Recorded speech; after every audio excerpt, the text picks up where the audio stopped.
Dr. Carol Swain is a former tenured professor at Princeton and Vanderbilt Universities. Horace Cooper is a chairman of Project 21. That's a black leadership network with conservative values. They both join us here. Horace, good to see you. What is your message to those that we saw outside this courthouse and those that have taken this insane position on this case and this crime? Well, I'm not as optimistic as Nick's order is. I believe that these hustlers are just biding their time. They're going to keep agitating. They're going to use social media.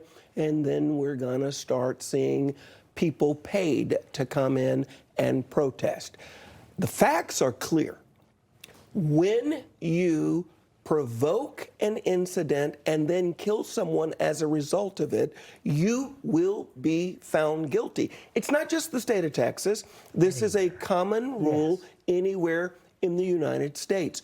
Pretending that this is a race issue is the very type of destructive thing that many of these groups live for and dream for. You can go into the whitest areas of this country as a white man, pick a fight with a black man, he puts a hand on you and you kill him, you are going to prison.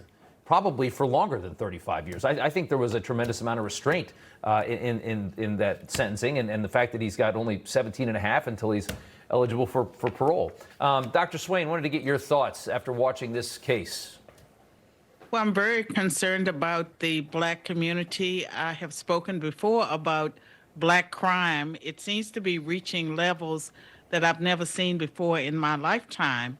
And I believe that that subset of people who have been fully indoctrinated by white progressives to believe that they're always the victim, everything is racism, there is no responsibility expected of black people.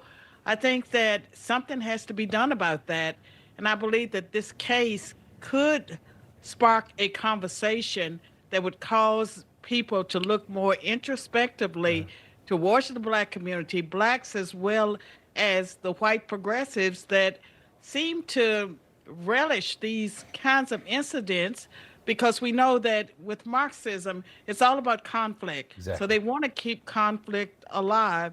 And what is happening is that whites and blacks are becoming more suspicious of one another.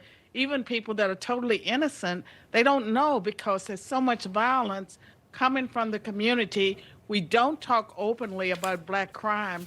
We need to. It needs to be addressed, and people need to pay tough penalties. We need to fill up the prisons if that's what it takes.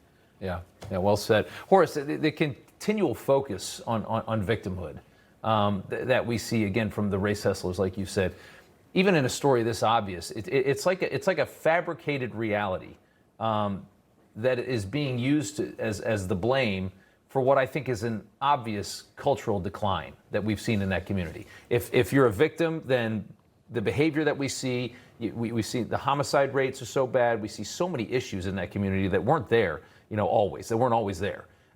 You blame it on victimhood, it gives you somewhere to put the blame. So there's this juxtaposition.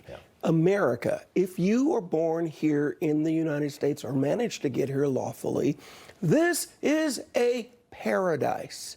And yet, it isn't a walk in the park. You must work, you must apply, you must sacrifice.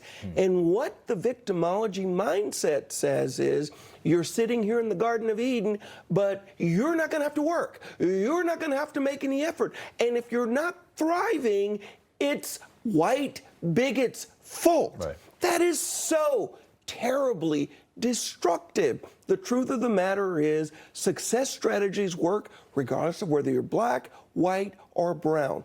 It takes effort, it takes striving, it takes applying, and if you're in America, that will work for everyone. Right. Dr. Swain, is it a stretch to say that, the black community in some ways is in a worse place than it was 60, 70 years ago when we had the civil rights movement? I think that, it seems like the community was stronger in itself. It was in a worse period of time, but was stronger during a darker time. It was stronger, and I can say that after the election of Barack Obama and all the language about restorative justice and the lax system in the schools, as well as with people who were who were incarcerated. They were turned out. Young people were not held in detention. All of this contributed to the situation where we are today. And this mindset that young Black people have, that's indoctrination. And when I look at someone like Jasmine Crockett, she should know better. I have seen in academia the more extreme Blacks, the angriest Blacks, they were the ones that were always rewarded. That in some ways it seemed as if white progressives enjoyed the entertainment. And they fuel this stuff. They don't think it would touch them, but it touches everyone. And we're all responsible. And I think that we need to use this moment to address Black crime because it affects my grandchildren, my great-grandchildren, and everyone else. It's not a racial matter, but it is a racial situation when the Black community is disproportionately involved in crime. Yeah, it certainly is. Dr. Carol Swain, Horace Cooper from Project 21, thank you both. We appreciate you guys coming on.